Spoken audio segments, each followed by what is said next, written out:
How often do you think about the Oscars? About how many Oscar-winning films there are and how many you've seen? Yeah, there's a few famous Oscar-winning films that we've all seen. The Godfather and Lord of the Rings and Titanic. I'm King of the World, all that stuff. But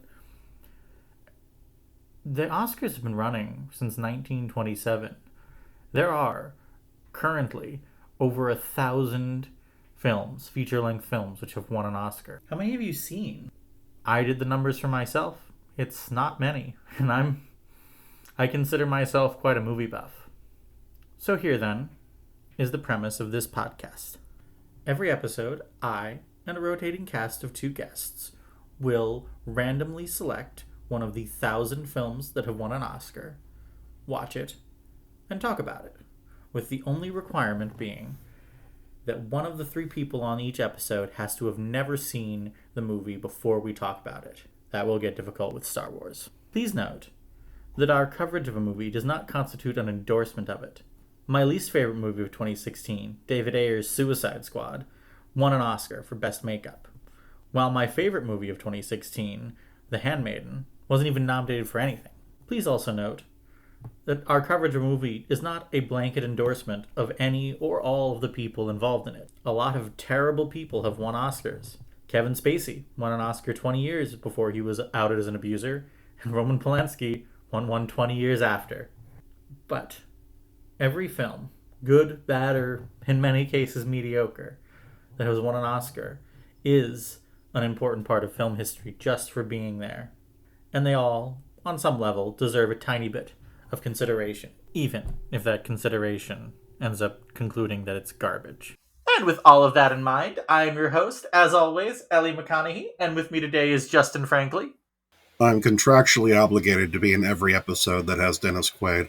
True. I will call you up when we roll up Traffic, which is going to be a bummer. Oh, it is a bummer when I roll up to Traffic, that is true. And Charlotte Driftwood, the pirate drag queen. I didn't know there was a movie where you could watch Jack Quaid's conception. Yeah, this is canon. You know what? I've got nothing for that. We are here today to talk about Innerspace, the 1987, sorry. I can remember dates. They're the same year, basically. 80s are all one long year. The 1987 Joe Dante film that won Best Visual Effects at the 60th Academy Awards. Yeah. I've never heard of it prior to this. I just, saw Joe Dante in your sign-up thing on your Discord server, and I was like, yeah, I mean, I love Looney Tunes Back in Action. I love Erie, Indiana. I love Gremlins. Sure, let's see what this is about. I wish I didn't Google the plot. I wish I went in completely blind. If someone clicked this episode and has never heard of this film, pause the podcast. Don't look anything up. Just watch it and then come back. You will not guess where anything is going at any point. Yeah, it's one of those movies where, I was saying this to Justin before we started talking, that, you read in the Wikipedia summary. I had also never heard of this one, and I admit, the other thing that I was talking about with Justin before we started is I was like, okay, I picked this movie, I've got the signups, then I go and look at it, and I see Twilight Zone the movie on his filmography. I'm like, oh fuck, was he the one who killed 2 people? No. No, he's not. That's John Landis. That was the other dad of the guy who guest starred on Red Letter Media. I'd never heard of this film, and I look in the description. Oh, it's based on Fantastic Voyage.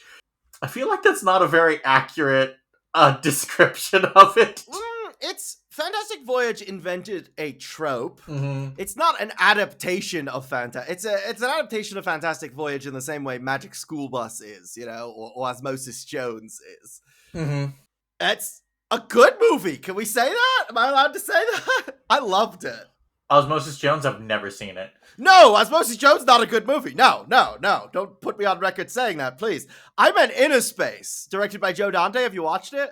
No, yeah, of course I've heard of Innerspace. I watched it for this, but you bring up a good point about whether or not that it's good or not, because there's this really great quote on the Wikipedia page that I saw when I was after I finished the movie and I was wandering around. The screenwriter apparently says that he he can't sit through it. The screenplay is just that bad, even though he's the one who fucking wrote the thing. And yeah, I can't actually argue with him on that. But also, it's a comedy, and I was laughing basically the entire movie, so I guess it's good. I was thinking on that while watching it, Mm-hmm. and here's what I thought. Fire away. If someone pitched this movie to me, or even handed me this script, I would kick them out of my office. Yeah. But I don't know that Joe Dante is particularly interested in producing good scripts. I think he's interested in making good movies, but I don't know, he's a weird filmmaker, and that's what I like about him. He just does not have the sensibilities of anyone else I've watched, except, obviously, Looney Tunes directors. There's so many Looney Tunes references in this. He does have a very odd sensibility, and his movies can have better or worse scripts than this. I would say Piranha, which is also a very kind of like, you fuckers watch this shit. If you read the script on its own, Piranha is a very similar movie, and also the prequel to the movie where James Cameron got his start. No, I Will Never Let That Go. Gremlins, I think, has a better script than this, albeit not a complicated script. Very, very boilerplate script. Mm-hmm. But I think that this movie is very heavily carried by the direction, and in particular by Martin Short and Dennis Quaid. Oh, absolutely. When I first saw Martin Short in the first scene when he's at the doctor, which, you want to critique this script, he has no connection to any of the events going on, and I during that scene I was like, I miss 80s movies. I miss before films had structure to them, or when they stopped for a bit, I guess. Mm-hmm. But he was downplaying it so much in that scene, and I'm like, how did they get this performance out of Martin Short? And then I was like, oh, he needed somewhere to reach to later on. Got it. Mm-hmm.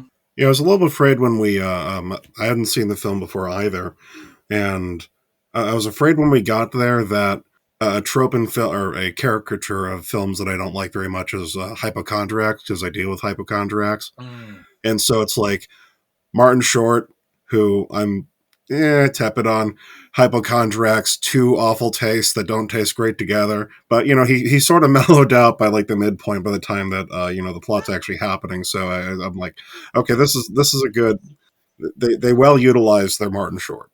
Yeah, I don't know about hypochondriac. It also was definitely real. I saw blood. I think he just was a dude with an anxiety disorder. Yeah, he reads more as anxiety disorder than hypochondriac. Although I did sort of I do get what you mean. The first scene, it does seem that way. Yeah, he's listing off all these things that are wrong with him, and just I got these pounding headaches, I got this rash, I got this, I'm hyperventilating all the time, and he's embellishing, not embellishing, but he's has all of these different maladies that, could cause from any number of things. And even the doctor's saying that he's seeing him every single day or every single week. Mm-hmm. So it's you're keeping my practice alive. He is, that, by the way, here's that for a Chekhov's gun. That's the setup for the fact that he's allergic to hairspray, which is a plot point later on. Yes. I can't predict any of the Chekhov's guns in this movie because I have no idea where anything is going at any point. You could pause after each scene and try to make me bet money on what would happen next, and I would lose the $15,000 of debt I just finished paying off.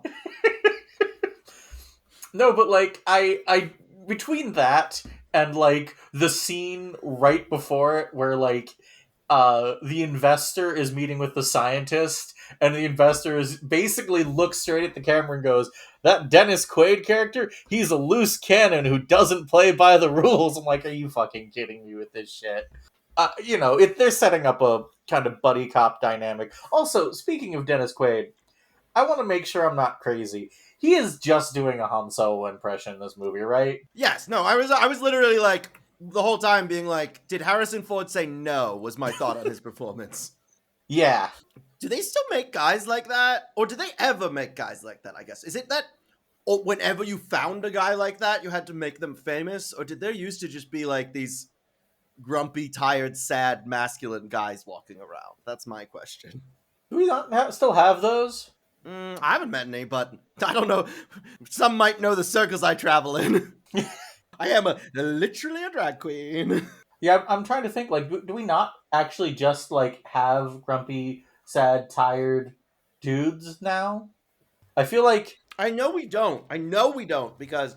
Is that not what What's-His-Name is doing in the Running Man remake? I haven't seen it yet. Maybe, but I just held a lengthy audition process for my new audio drama podcast, and one of the lead characters is sort of a... Well, she's a 6-foot-tall butch lesbian, but she's a Harrison Ford, I just woke up and don't want to be in a movie type. And, like, no one was getting it in the audition process, and I started to realize, like, they don't make this character anymore.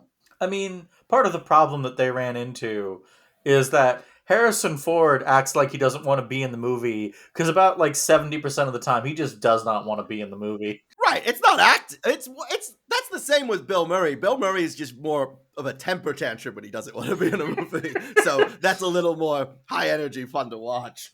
We're never going to get to cover it on my podcast because in a rare example of a just universe, Rise of Skywalker won no Oscars. Oh, yeah. Well, you would have to retain what happened in the movie to award it something for something. I did retain one thing, which is one thing in it and one thing about it. But there's a bit where Harrison Ford, like Han Solo, comes back for reasons that are never super well explained, much like most of that movie. And looking at him, I can literally like promise you, he walks up on set, and the producer and the director are like, great, Harrison, glad to see you here. You got this day of shoot planned out, and then tomorrow, like, you got me for 3 hours. Okay, if you just get into costuming, no.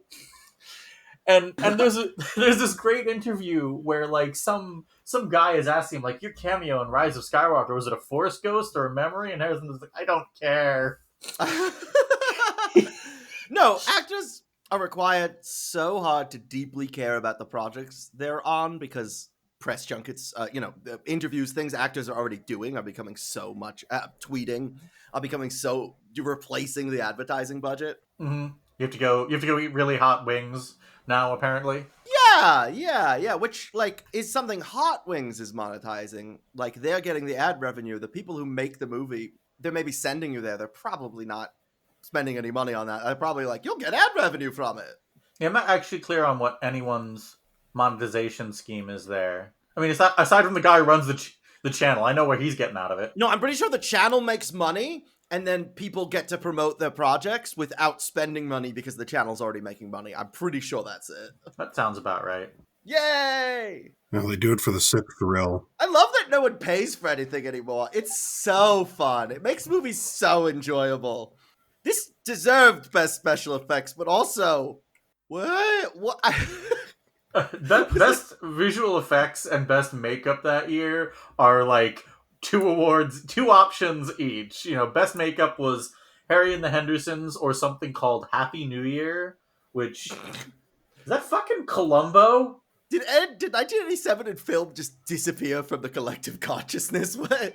And then best visual effects was either Innerspace or Predator. Now, which would you have chosen if you were in the Academy of Arts and or Sciences? Well, first let's establish arts or sciences. Which academy are you in? Arts, obviously. Okay. So you're in the Academy of Arts. Which would you have chosen between Predator and Innerspace? I'd have put Predator up for best makeup.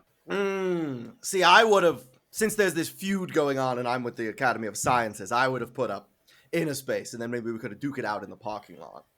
Yeah, my only issue with having Predator win is the optical effect when they have the Predator's thermal vision is like so fucking awful you can barely tell what's even happening. And that's after it's been upscaled. And so it's at least with this, like, there's never a moment where, sure, it's unclear what you're looking at, but you're never like unaware that you're inside of the human body. Like the way that they scale things in this movie it's one of those things where I always love a film where I can look at what's happening. I'm like, I don't know how they made it look like that. No, the body looks amazing. Mm-hmm. Especially for 87. The forced perspective stuff gets a little weird at times. Like, it starts to look like people's hands are giant, but... I mean, like, that's probably a little bit a product of the film's age. Mm-hmm. And also, I think he makes B-movies on purpose on big Hollywood budgets. That's his thing. So, like, if it looks silly, good, I think is kind of the Joe Dante vibe. Yeah, the Gremlins in Gremlins never look, like, real.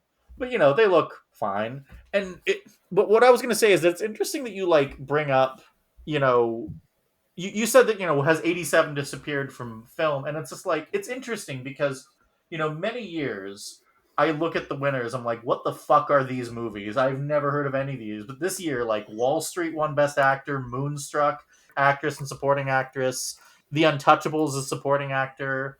I have heard of The Last Emperor, but I've never seen it. Okay. Dirty Dancing won Best Original Song. For the song Dirty Dancing? I've Had the Time of My Life. Oh, right.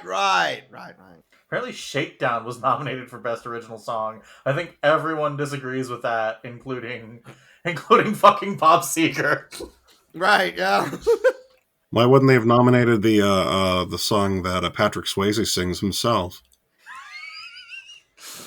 Man, Best Original Song. The other nominees were Mannequin, Beverly Hills Cop 2, that's Shakedown, something called Cry Freedom, and Storybook Love from The Princess Bride. You ever heard of this movie? It sounds fake. That song's so bad. Storybook Love is like... Yeah. I completely forgot it existed the last time I watched the film.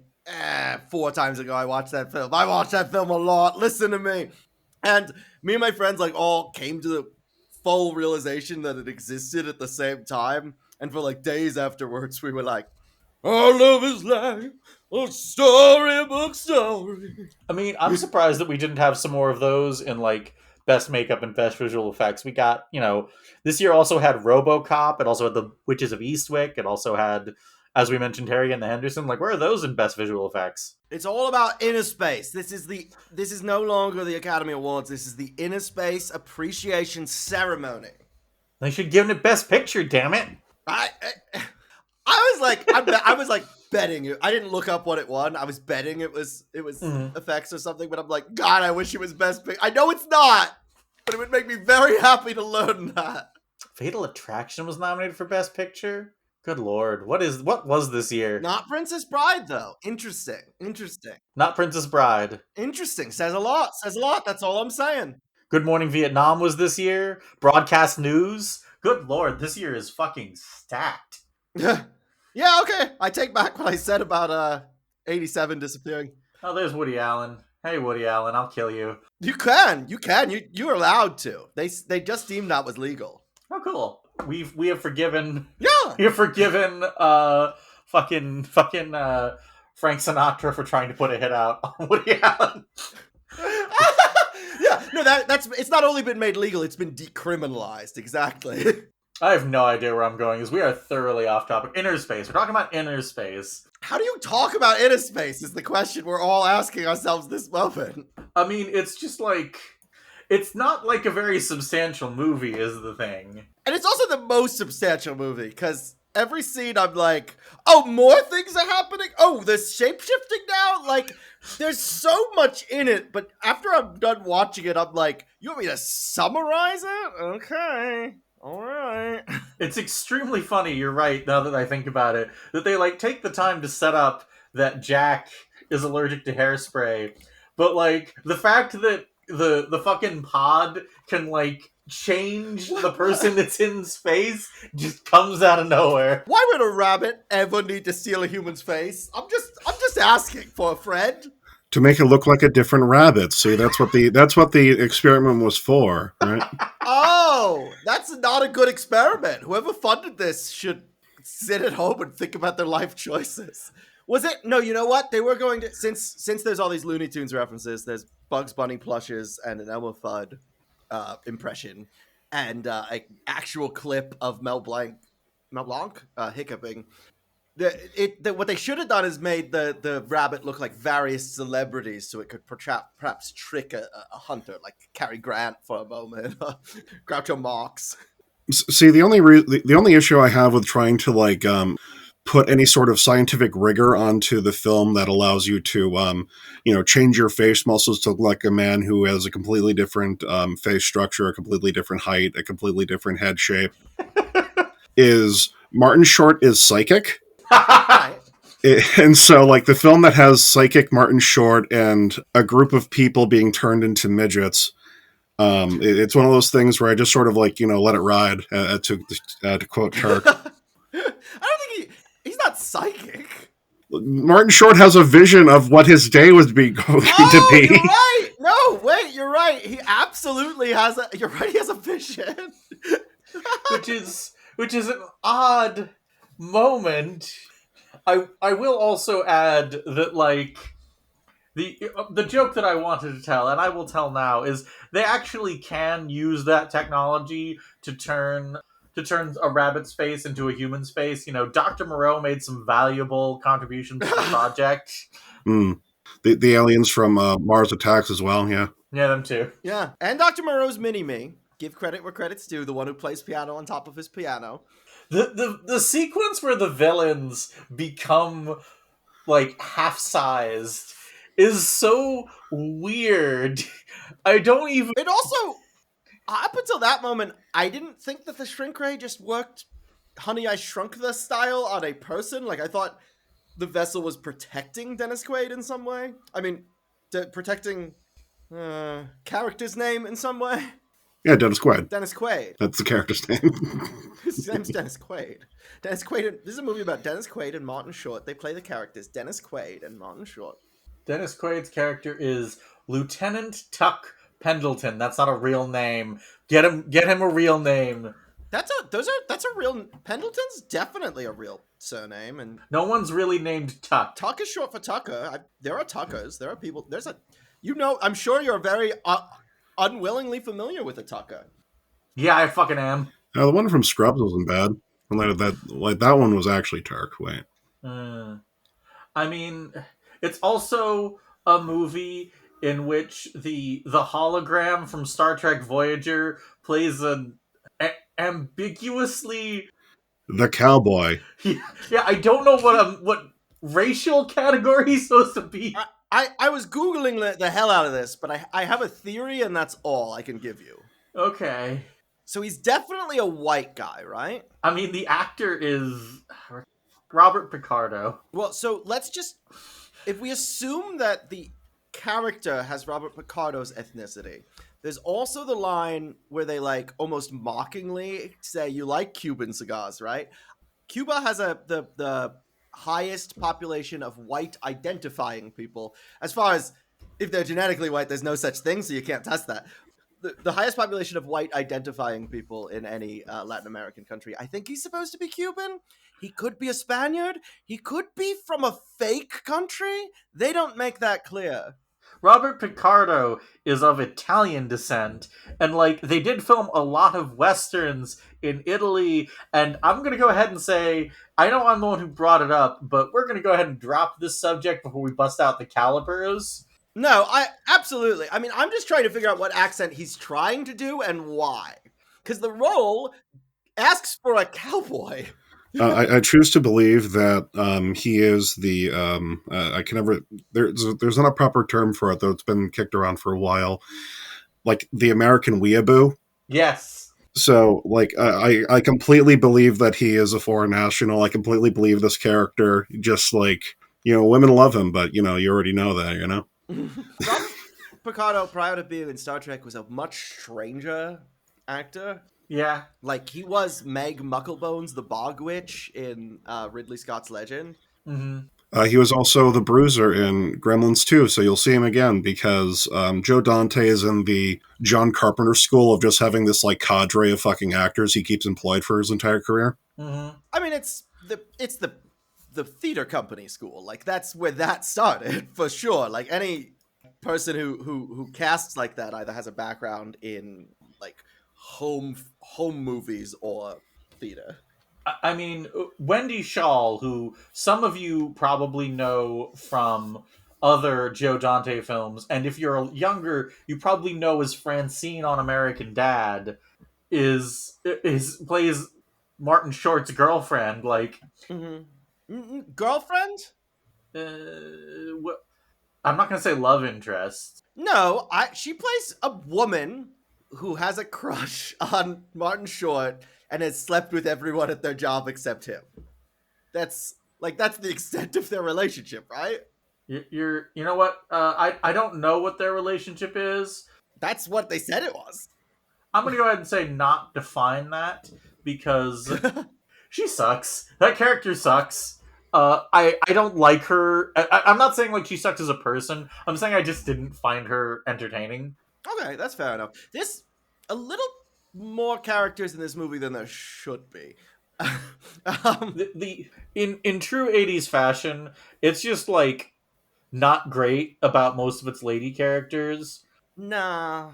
I really liked the cowboy and Scrimshaw as just like movie villains who wander onto screen completely defined already and with no explanation for why they do what they do. I like that there's an evil Inspector Gadget here. Yeah, the evil Inspector Gadget is fun. I like that. There's like one shot that I actually wrote down where they like have the main villain sitting in his office, his perfectly manicured office with his dog, and he's on the phone, and then he hangs up the phone. With bright pink lights on him. Yeah, bright pink lights on. They hangs up the phone, and they cut to a wide shot to show that that's like a single corner of a warehouse that's otherwise empty.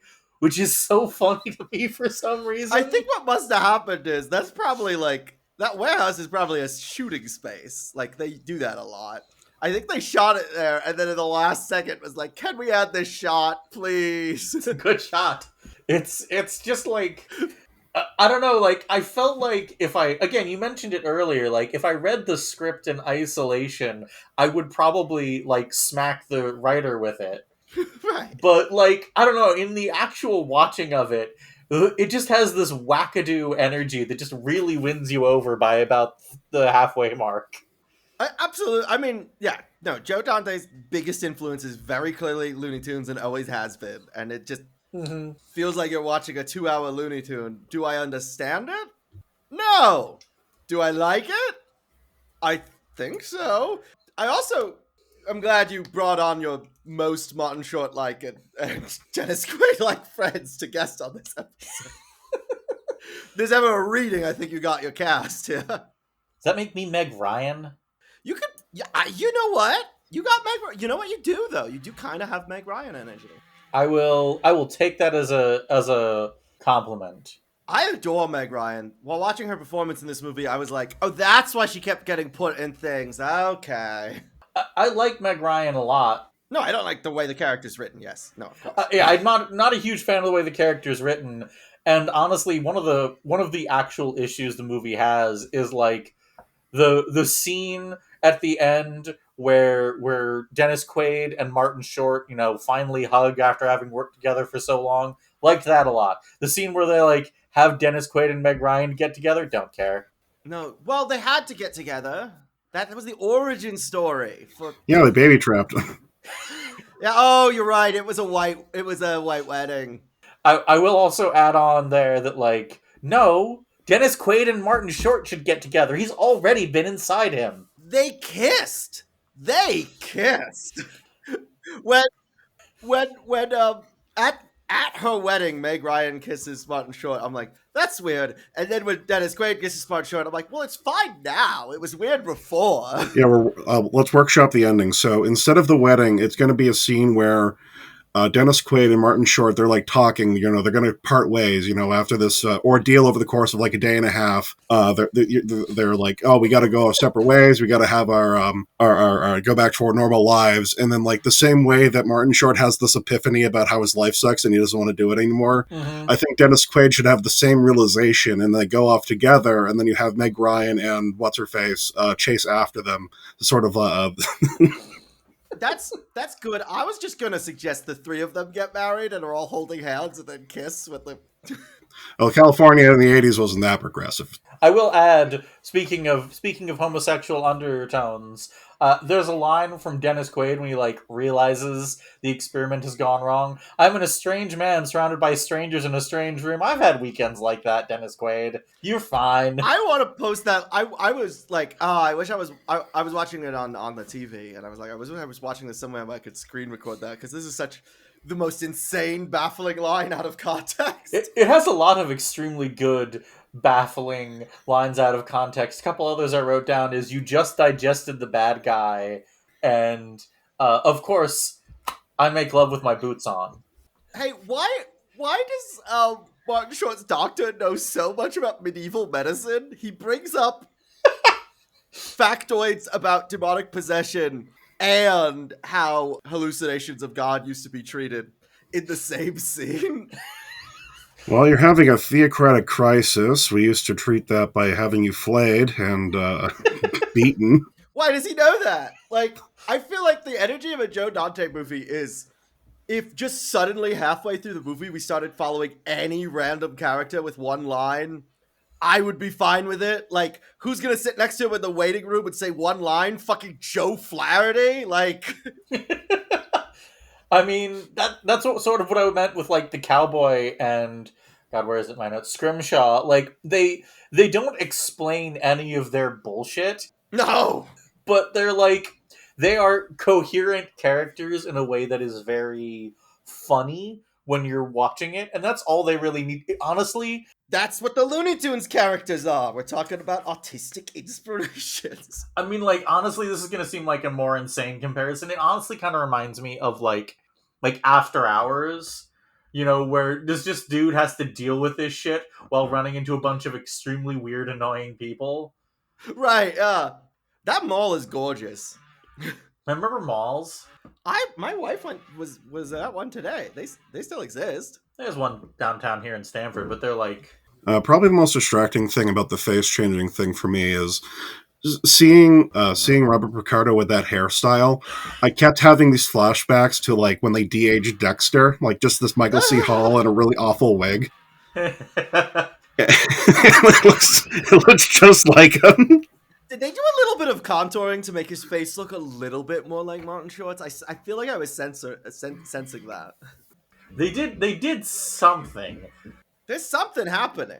That's why you give it best makeup, because if you know exactly what the makeup artist did, you go, well, okay, I know what that is. But if you don't know what the makeup artist did, you're like, well, hold on, now I gotta watch closer.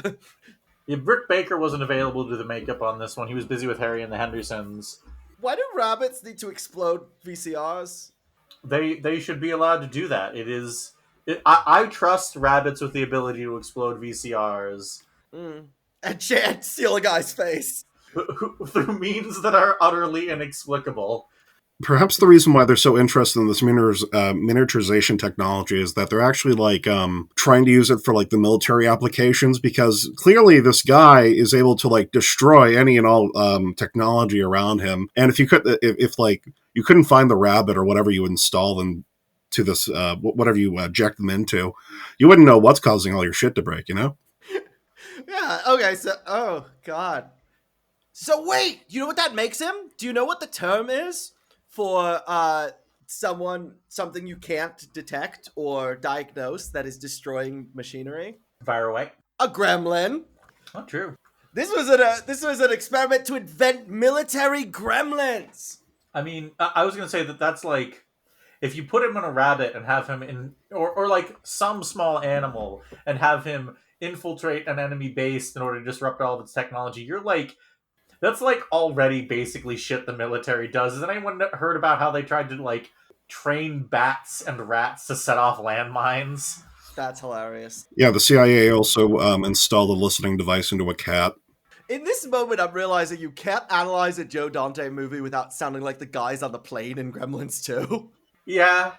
I mean, like, that's sort of what I meant when I was talking about its wackadoo energy. Like, you could summon up, the elevator pitch is very simple.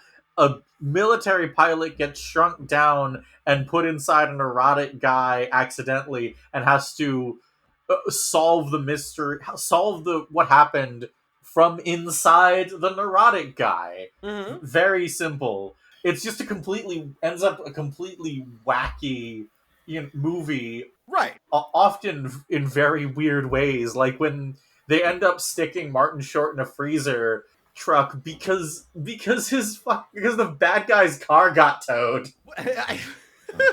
Well, one of the things that I kept like, Charlotte was saying it earlier, like not being able to predict where it was going. Like in my mind's eye, around the same time that Dennis Quaid realizes that he's in a human being and he's able to start conversing with him, I thought the most of the plot was going to be them trying to get back to the lab and being like impeded by the bad guys. No, they just like a snap cut and they're back in the fucking laboratory. They're like, wow, that's really fucked up, guys. I was like, when he was like him thinking he was hallucinating, I'm like, is this going to be like the next 15 minutes, half hour of the movie? And I'm like, nope, They were not interested in that plotline even a little bit. Okay, we're moving on. Good. I didn't really want to watch that. They didn't really want to show that to me. I think we have a kind of a good relationship here, me and Joe. If your friend told you they were working on this screenplay, your first question would be why? I mean, it's again like we're talking shit about the screenplay, and I think that on some level, I don't know what the original shooting script was like. I don't know what happened to it in shooting and editing, but it feels like there would be like a lesser version of this movie would spend like 5-10 minutes on Martin Short thinking he's hallucinating, but because it has Joe Dante behind the helm, he's just utter like he does one scene kind of like that, and then he's like, no, I'm bored with this, we're doing something new, Right. I'm not gonna stick around and do the boring parts of this movie.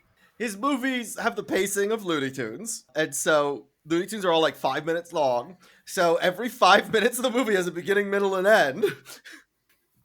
It's a lot, and I love it. It's also a little. I mean, it's kind of a shame that vibe isn't around anymore.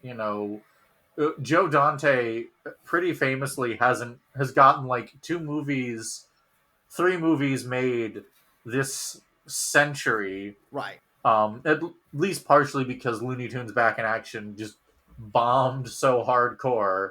They put him in director jail. I think that always the way.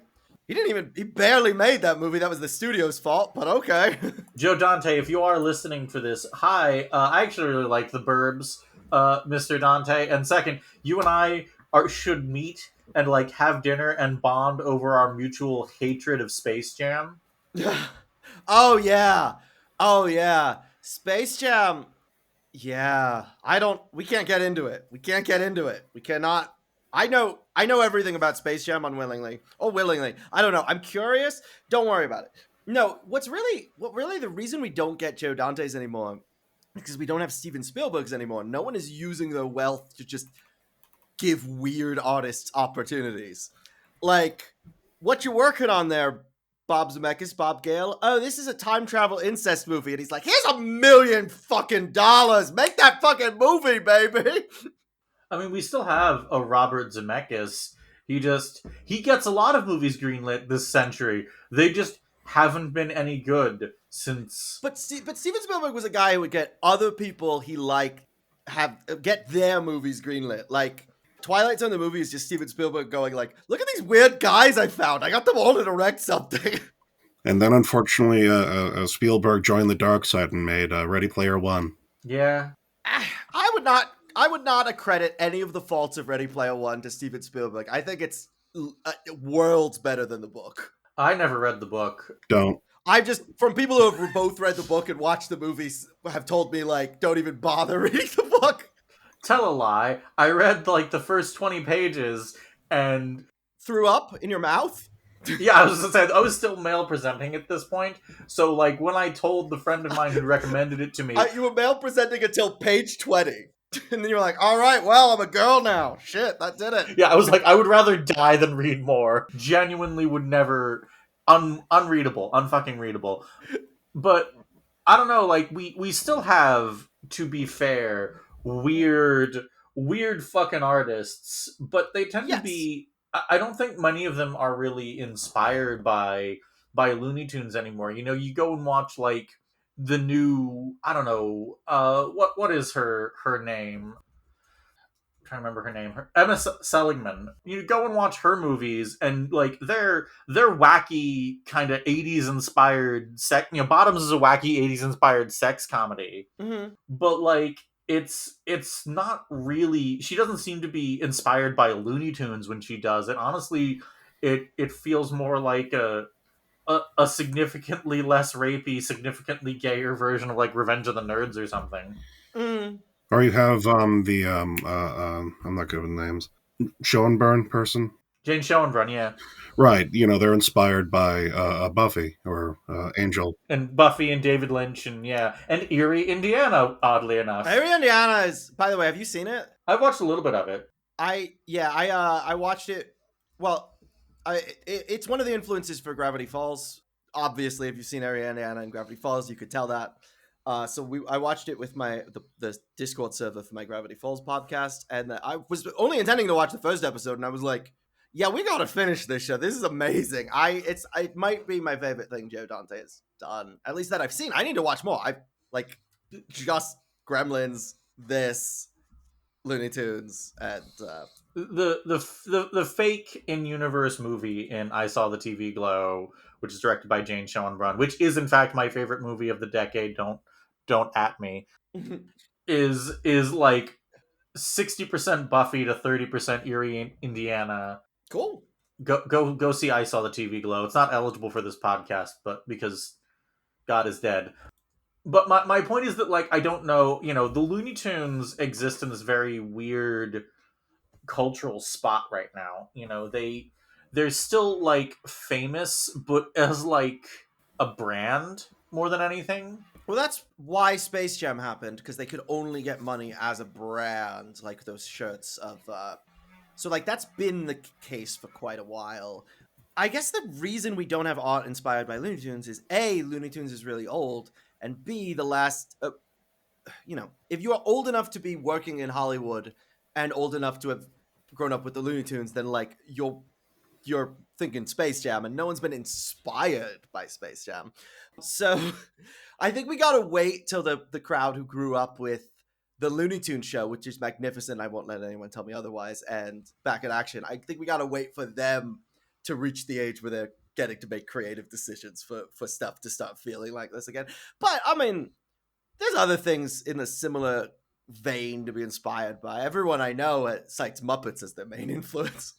Yeah, I guess the Muppets would make sense. The Muppets is less breakneck pace and more metatextual, although that's just like a physical mechanic of how you can't do the shit with a Muppet that you can do with a Looney Tune.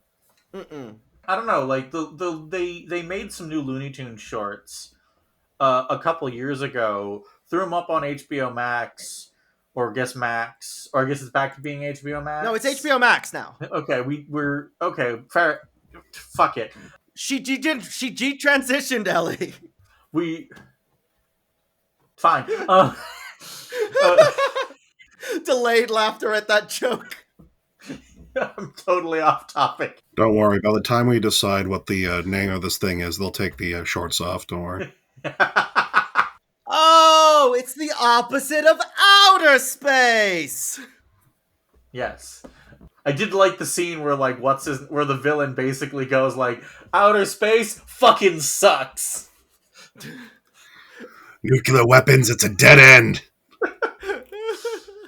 This is a man who has gone to space more times than he's comfortable admitting. That's sort of the shit that I like out of Joe Dante.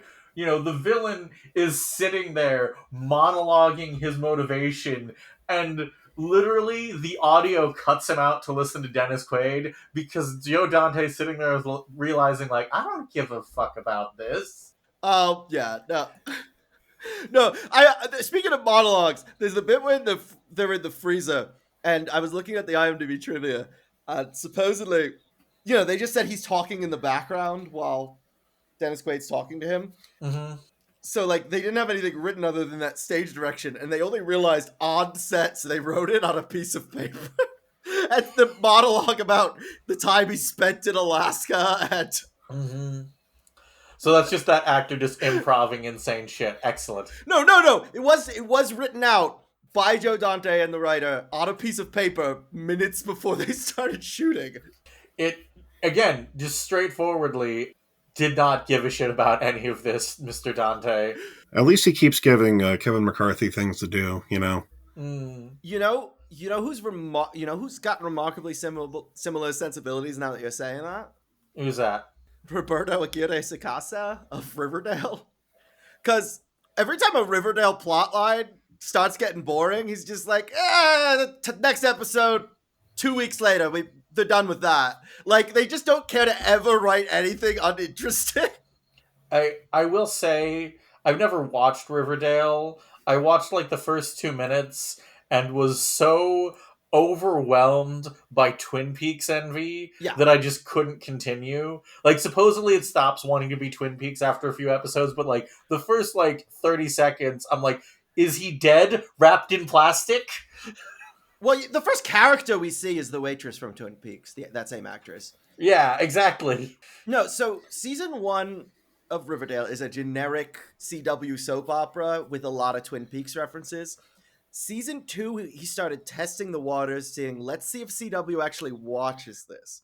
Season 3, he came to the writer's room and said, good news, they don't! Season 3 is the best season of television I ever watched in my life. I believe this is the one that has Evel Knievel, or one of them's become they get into a rocket. Right, the Evel Knievel is a resolution of the end of the second cult in season 3, yes. What? That's not a motorcycle outfit, that's his spacesuit. What? This is what I'm talking about. Anyway, it's the best show they've ever made, and I'm starting to realize, like, Roberta could make something like that. Roberta could have made Innerspace, and Joe Dante could have made Riverdale. I'm just saying. This is exactly the shit that I'm talking about. Anytime someone describes Riverdale to me, I'm like, so this show was a prank that went too far. That's what you're telling me? Yes. Yeah. No, it's yes. Yes. Well, you see, the writers are there to have fun. They're there to get paid to do art, which is fun. The viewing audience is non-discerning teenage girls, so they just wrote whatever they wanted. So it's like a prank. No, the audience liked it, and that's all. You know, if the target demo likes it, you're good. So they just kind of everyone who was working there is either brown or gay or both. And the stupidly hot redhead is gay, right, in the show? What? And the stupidly hot redhead is gay, right? Everyone other than the core 4 is either gay or bisexual or does not have their sexuality determined internally yet. Okay. Yeah. And everyone was hired either from being a playwright or being a fan fiction writer. Like, usually it's like, get your improv guys and get your Harvard guys. And Roberta was like, no. Insane. Insane way to write TV. It's the most insane way I've ever seen TV written, and I think him and Joe would get along. Something I kept noticing in Innerspace was at one point Martin Short says, it's like, okay, you gotta make a promise. You're not gonna hurt me, right? And like, sure enough, after that point, Dennis Quaid doesn't really. But before then, he's like cutting up in veins. He's like squeezing in between shit. It's like he's right next to his fucking heart and like cuts open his fucking cuts open his aorta. I'm like, holy shit, dude, let's stop. Listen, he was trained very well in rabbit surgery, and like, there's a lot of things that are just transferable knowledge there. He's fine. Rabbits, people, what's the real difference? Play Final Fantasy 14. I had a rabbit as a roommate. I thought it was my pet. And one day I came home and found he had stolen my chips, dragged them to the couch, and was watching TV. And I'm like, no, that's not a pet. So I'm gonna, as a rabbit owner, I'm gonna tell you nothing. Rabbits can't make noises. That's, I guess, humans. I'm pretty sure humans are like, their main thing is communicating, if I'm remembering correctly. Is that not what we're doing here? Whoa. I fail to understand what we're communicating, but when have I ever understood what I'm communicating? We're godless apes whose fur fell off one day, and we make random vocalizations that make us smart. Anyway, and sometimes we make films like Innerspace. Bam, we're back on topic. Yeah, there we go. No, I fear that one day I'll tell someone, like, I message a few people like, hey, this is a 2-hour movie. The podcast record is in 2 hours. I can't talk to you for like the rest of the day. And they're like, good luck. And I know they're going to message me, how was the movie? And I'm going to have to answer them. And this is my, old lady with a gun at the supermarket. Like, I'm like, what do I do with that scenario? What was it about? Oh! So the way I was taught to be a critic, to communicate your critical opinion very quickly is, what movie did you see? Was it good? Did you like it? Would the person you're speaking to or your audience like it? Should they see it? And yes, those can be different questions. I like to tell the story of when I went to see Climax, and I ran into a friend of mine in the auditorium, and he asked me, what did you see? I saw Climax. Was it good? I don't know. Did you like it? I don't think so. Would I like it? No. Should I see it? Yeah. All right, you want to hit me one by one with those, Ellie? Then, All right, what did you see, Charlotte? Innerspace. Was it good? I have no fucking idea. Same idea. I was gonna say I don't think so. I don't think it was very good. Did you like it? Yes, yes, yes, yes, yes. Yeah, that's more or less where I'm at. Yeah, I liked it a lot. Do you think that most of the people listening to this podcast episode would like it? Yes. Yeah, I agree. Take an edible and have a very fun time. Oh yeah, no, I was high while watching it. Ideal. I want to be. Yeah, no, and I'm about to show it to my wife because I'm like, what am I supposed to do otherwise? Describe it to her? Yeah, okay, buddy. How about you, Justin? Did you think it was good and did you like it? Yeah, I'd say yes for both of those things. I'm much more. I'm willing to go to bed and say that it's good. Okay. I would say that I liked it as well. Yeah, I think okay. I could probably talk myself into thinking that it's good. It's not got a great script, but it gets the job done. It's very briskly paced. Those 2 hours flew by. Like I didn't mind like in terms of structure, like the entire thing's fucked, but the like in terms of like the moment to moment interactions, like not necessarily between like the male and female leads, but like the central relationship between Dennis Quaid and Martian Short, I'll never remember the characters' names, Jack and Tuck. The central relationship that they have and begin to develop with each other, like I completely believe that they're friends by the end of it. I completely believe that they get to the point and get to an understanding with each other. Like when they're fucking around in his apartment, it's like, why is he at in his appointment? This seems to be a pretty critical timetable you're on here, but no, let's fuck around in his apartment. But despite that, that scene's good. Like they're getting to know each other, they're getting comfortable with each other, they're like letting each other into each other's lives. And getting each other drunk. I know. Well, my girlfriend has an anxiety disorder, and at one point, her therapist straight up told her, like, maybe you should just start drinking more often. So I kind of get why that scene's there from that perspective. Like, he needs to loosen up. That is necessary for the plot to continue.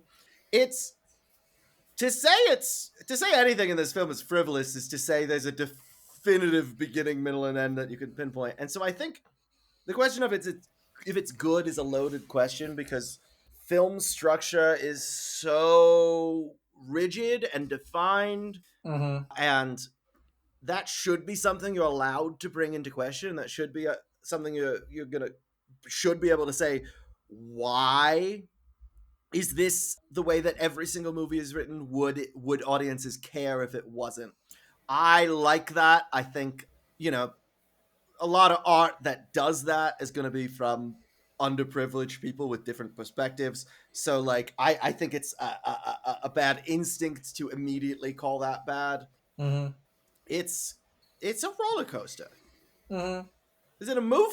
I don't know. It's a good fucking roller coaster though.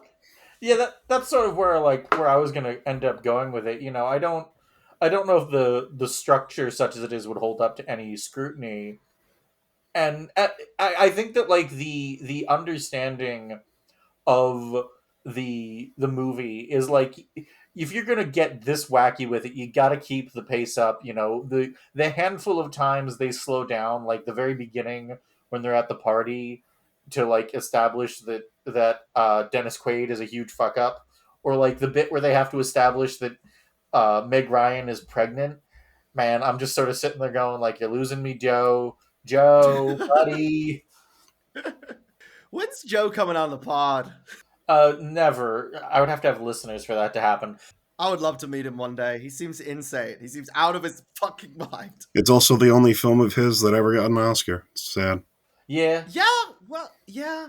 I read that and was sad. I was like, you should just give one to him just in case for every time he works. Like, just in case. We should have that as like a wall of like an in memoriam.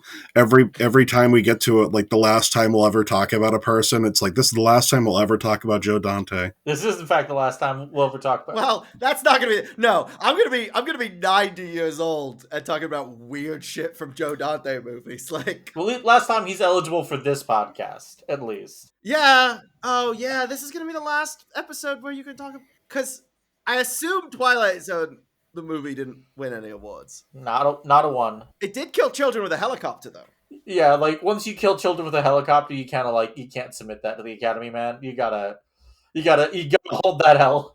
No, it's just like a rule of society. Like you send that to the Academy, and you get sent back the tape with a "Are you fucking kidding me?" written on it. You get sent a form when you submit something for consideration that says, "Did you kill a child with a helicopter?" And Steven Spielberg was like, "Oh, all right, next one then, next one." John, did you forget that this was on the form? But man, we probably shouldn't be joking about that. It was a anyway. I think we should, because the butt of the joke is that fucker. Yeah, it's John Landis. I'm not making fun of a child for dying. I'm making fun of a fucking weirdo for thinking how close a helicopter looks in a film is that fucking important that he could just break laws. No, Justin noted that last November, it is November as we're recording this, I think it goes up at the beginning of December, but we also covered a Dennis Quaid film called Breaking Away, which is a very good film. I quite enjoyed watching that one. Fuck the guy, though. What? Fuck Dennis Quaid, though. Yeah, we're not going to talk about his current filmography. Or politics. Or politics. Yeah, I don't need to talk about that Reagan biopic. I don't need that in my life. The substance was good. That was really my point. Like we have 3 other opportunities to talk about Dennis Quaid on this podcast: The Right Stuff, Traffic, and The Substance. So this is the only time I've seen him, I'm pretty sure. That is absolute. I refuse to believe that. You could try me on this. We could turn this into a little trivia game, but all right, let's go. We're hitting up filmography. Oh, okay. I just wanted to ask. So he doesn't normally do the Harrison Ford impression? No, that's his thing. That's his thing? Oh. Okay. Just sort of this, as he said, the now extinct race that all became podcasters. He's the same sort of brand. Like, if you couldn't afford one, you'd get him. If you couldn't afford him, you would get... Is he in Independence Day? No. Who am I thinking of? The guy from Independence Day. Right, the guy from Independence Day! I forgot he was in Independence Day. Hitting his Wikipedia page, Dragonheart. I saw about 30 seconds of Dragonheart on TV. The Parent Trap, the one with Lindsay Lohan. Okay, yeah. Okay, I've seen him. Traffic, The Rookie, Far From Heaven, The Day After Tomorrow, that is probably what you're thinking of. The remake of Flight of the Phoenix, fascinating.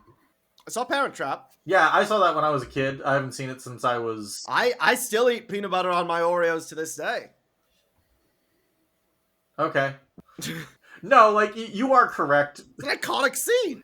You are correct, Justin, that, like, we still have guys like that. We made a crack in our previous episode that a lot of the time when you get Jamie Foxx, you're just sort of looking at him and going, so Denzel said no, huh? Which is mean to Jamie Foxx, who is a very talented actor in his own right, but also so Denzel said no, huh? Have you seen the interview where Andrew Garfield, Emily Stone, and Jamie Foxx are high as fuck? What on earth are they even in together? Oh, one of those fucking Spider-Mans. Yes, they were in a Spider-Man together, and they did a press junket, and during... I guess, press junkets are stressful. Every actor will tell you that. It's... Yeah. You have to have the energy of it being the first interview of the day after, like, hour 15. And at one point, it is this video. You could go find it. You could just look up when was Andrew Garfield high in an interview, and Google will be like, I'll tell you that one.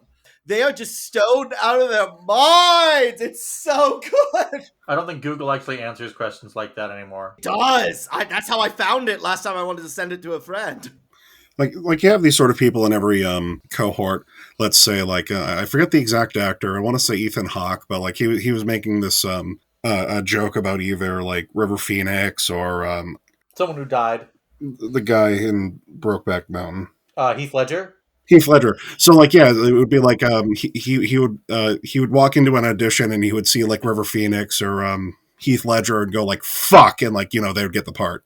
It's like River Phoenix did straight up play Indiana Jones. I was extremely fond of the way Robert Pattinson handles dealing with press junkets, which is that he gets really weird. Oh yeah. There's this great story where he was talking up, I don't know the name of it, some movie he worked with a circus or something. And on one of the press interviews, he talks about this time he went to a circus as a child and the clown was driving around his little car, and the car flipped, and the clown died, and it really affected him. And like 3 months later, he's at another interview, and the interviewer's like, "I remember you told that story about the clown who died. Do you think you could expand a little bit more on that?" He just goes, "What? Oh no, I made that up." That's wonderful. Have you read the one where he's making Pasta? Yes. Yeah, I crazy.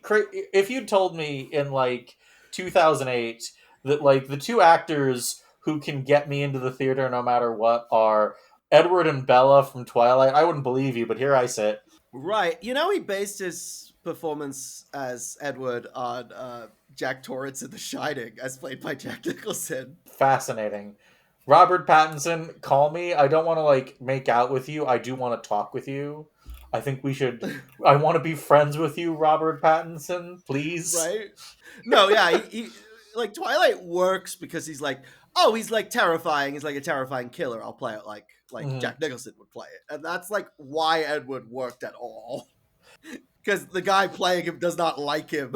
The point I was making back when dinosaurs ruled the earth is that, like, Joe Dante is a guy who wants to skip past the stuff that he doesn't really see as important. Why the villain wants to steal the miniaturization tech, it's not really important to him. But, like, making sure that we believe Dennis Quaid and Martin Short's relationship, that is important to the movie. So I like... Right, and they're not on set at the same time, right? Unless it's like Roger Rabbit style where Dennis Quaid is off camera. If I was shooting this movie and it wasn't like a huge timing concern, just getting all the shots you need, I would try to make sure that when they were talking with each other, the other one is off camera, so you could at least get like some, because they have decent chemistry. They do. And you want to get some of that. And like you can't, the usual way you recreate chemistry on film is the two shot, and you can't fucking do that in this movie. But also, like, I work in voiceover a lot, and just it's not very common to get two people recording together, and you could just get people with similar sensibilities and the characters will have chemistry. It's really like there are certain times where people are like, those characters had great chemistry, and I was like, I don't know how. I guess just part of that must have been me do it with timing while editing, but other than that, it seemed like a miracle. I think it was like I think they said something like Martin Short would be on set, and then like an off camera Dennis Quaid would be in a booth in a rabbit costume, like reading the line, in a rabbit costume. Yeah. Joe Dante was asked to direct Roger Rabbit. Roger Rabbit I'm not going to talk too much about because it is eligible for this pod, so someday I will roll it up. But it's one of those movies where I'm just like, my jaw is on the floor the whole movie. Yeah, it's perfect. There are several moments where I'm still not like, I still can't totally get my head around how they did that. I don't think any one person in the world is ever going to have complete knowledge of every special effect in Roger Rabbit. Robert Zemeckis certainly doesn't, I mean, like, Robert Zemeckis is kind of like the we've been talking about how depressing it is that, like, Joe Dante basically stopped having movies after 2003.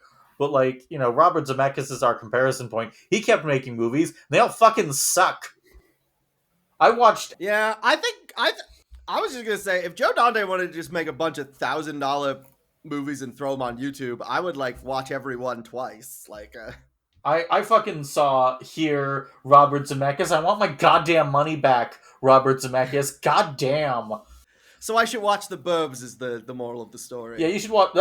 Please, audience members, if you use one thing to take away from this episode of this podcast, watch The Burbs. Okay. Starring the other star of Meg Ryan movies. Starring the other star of Meg Ryan movies. And the star of 2024 Robert Zemeckis film Here. Here? Here. That is the title of the film. And the star of Robert Zemeckis film Polar Express. He plays every single character in Polar Express. Yeah. Which I think is that eligible for this podcast? I think it is. I think that's the hell of it. Yeah, you're gonna have so much fun watching that. Accolades. No. It was nominated for sound editing, sound mixing, and original song. It won none of them. I am safe. Charlotte, do you have anything you'd like to plug?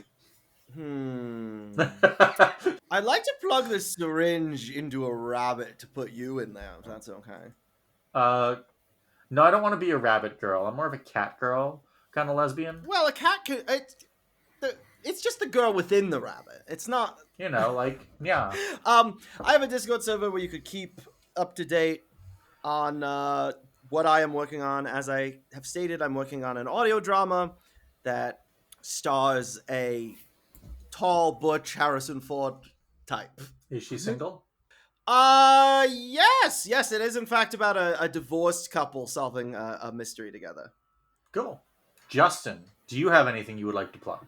My plug for this week is a small ship that inexplicably makes things much smaller, but it's operated by the world's slowest fucking robot arm. I love you, Justin. Hey, do you think the reason that we have never heard of this movie is because Honey, I Shrunk the Kids came out 2 years later? It certainly didn't hurt, or help, rather. Those two bits are probably my favorite visual gags. The guy at the very end of the movie just getting, like, losing his patience and just, like, putting it in himself. And the earlier bit when Martin Short, like, shrinks the bad guys, and, like, the robot arm takes it out and then just sort of, like, shimmies around with it for, like, 30 seconds. Good movie. You know what? Good movie. I'll take that. We'll take good movie. It took me an hour to figure it out, but I think good movie. But how can it compare to other visual effects winner, Suicide Squad? Did it win? No, that one makeup. Ah, damn it, makeup. You're close, though. Well, mm-hmm. I do. It is fun to remind people that Suicide Squad won Best Makeup. Because they forgot to put makeup in any other movies that year. There was a shortage. There was an embargo. They couldn't get makeup shipped in. But how can it compare to other visual effects winner, The Golden Compass? There we go. We did it. This movie's insane! Thank you for making me watch it. As always, you can find me, Ellie, on Tumblr at Football in Tuxedos with dashes between the words. You can find me on Blue Sky, Medium, and Letterboxd at LSR42. And you can find this podcast on Blue Sky at Biggest Night Pod. We are available on both Spotify and YouTube. And if you follow us on YouTube, be sure to give us a subscribe, maybe like and comment on the videos so that you can tell me which parts you like and which parts you don't. And thanks to both Justin and Charlotte for coming out tonight. Glad I watched this absolutely insane film. But you know what? We're ticking forward only 1 year for our next episode, for our last episode of 2025. You know, it's fun that we mentioned Best Makeup winner because our movie from next year is the winner for Best Makeup at the 61st Academy Awards. It is Beetlejuice. Oh, yes! From another director who fucking kept going when he should have stopped. Shake, shake, shake, Sonora. Shake it all the time. Whoop, whoop, whoop, Sonora. Shake your body line. Also, if any of the listeners watched the movie because of this, and you're asking yourselves the question, did I hallucinate this? Yep. Yep. Yeah, you did. Hope to see you at Beetlejuice.